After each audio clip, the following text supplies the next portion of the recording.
ব্যবহার শেষে ফেলে দেয়া ইলেকট্রনিক্স পণ্যের গন্তব্য এসব ডাস্টবিন। এগুলো ইলেকট্রনিক বর্জ্য বা ই বর্জ্য নামে পরিচিত। বছরে ৩০ লাখ টন ইলেকট্রনিক বর্জ্য তৈরি হচ্ছে বাংলাদেশে। গত এক দশকে ইলেকট্রনিক পণ্যের বাজার ৩ গুণ বেড়ে দাঁড়িয়েছে প্রায় ১১ লাখ কোটি টাকায়। কেবল মোবাইল ফোনের বাজারই এখন প্রায় ৬৬,০০০ কোটি টাকার।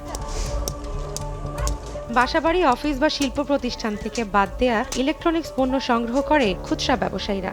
যেটা যে দাম এই দামে কিনে এনে মহানন্দে যা মহাজনে দেই।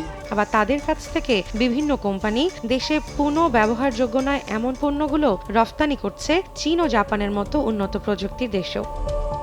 আর সেই ধরনের একটি পুনঃ ব্যবহারযোগ্য পণ্য তৈরির প্রতিষ্ঠান সাভারের পূর্ব রাজাসনের জলপাই বাগান গ্রামে বেসরকারিভাবে গড়ে ওঠা জেআর রিসাইক্লিং সলিউশনস। বিভিন্ন কোম্পানি থেকে আনি, ওটা আনার পরে আমরা এটা পার্ট বাই পার্ট প্রসেসিং করে মেশিনে খুলে ওটা প্রসেসিং করি, মাদারবোর্ডটা আলাদা করি, মোবাইলের ডিসপ্লেটা আলাদা করি। কিছু কিছু লোকাল কোম্পানি আছে মোবাইলের, ওনারা আবার আমাদের কাছ থেকে সংগ্রহ করে অনেকক্ষণ।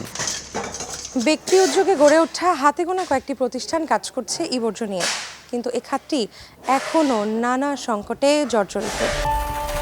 কারখানার কর্মীরা কাজ করছেন নিরলস, কিন্তু এই সংকটের কারণে ভারী ধাতু আলাদা করে দেশীয় বাজারে কাজে লাগানো সম্ভব হচ্ছে না। ই বর্জ্য সংগ্রহে রয়েছে নানা প্রতিবন্ধকতা। এ নিয়ে বিস্তর অভিযোগও রয়েছে ব্যবসায়ীদের। একটা বর্জ্যকে সম্পদে রূপান্তর করে দেশে ডলার আনে। সরকারের ইনিশিয়েটিভ নেওয়া উচিত, আইনটার পূর্ণাঙ্গ বাস্তবায়ন হওয়া উচিত এবং সরকারের একটা এছাড়াও করে যদি আমরা এক্সপোর্টটা বন্ধ করতে পারতাম এবং এই দেশে যদি আমরা একটা ইন্ডাস্ট্রি পূর্ণাঙ্গ রিসাইক্লিং প্ল্যান যদি আমরা করতে পারতাম, তাহলে আমাদের প্রায় ৫ লক্ষ লোকের কর্মসংস্থান হতো।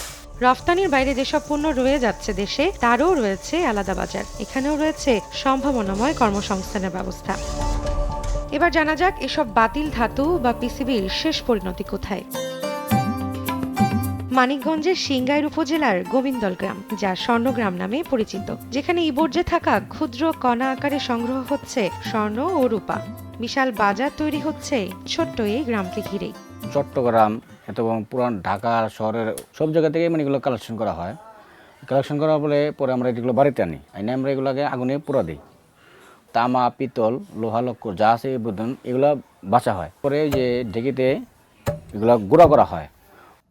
গুঁড়া করার পরে সাইডে আমরা চুলাতে আমরা এগুলো গালানোর পরে এখানে একটা চান্দি জমে, রূপার চান্দি জমে। চান্দিটা জমা শেষ হলে পরে এটা আমরা খাওয়াইলে চান্দিটা পানি হয়ে যায় আর স্বর্ণটা বাটিতে থাকে।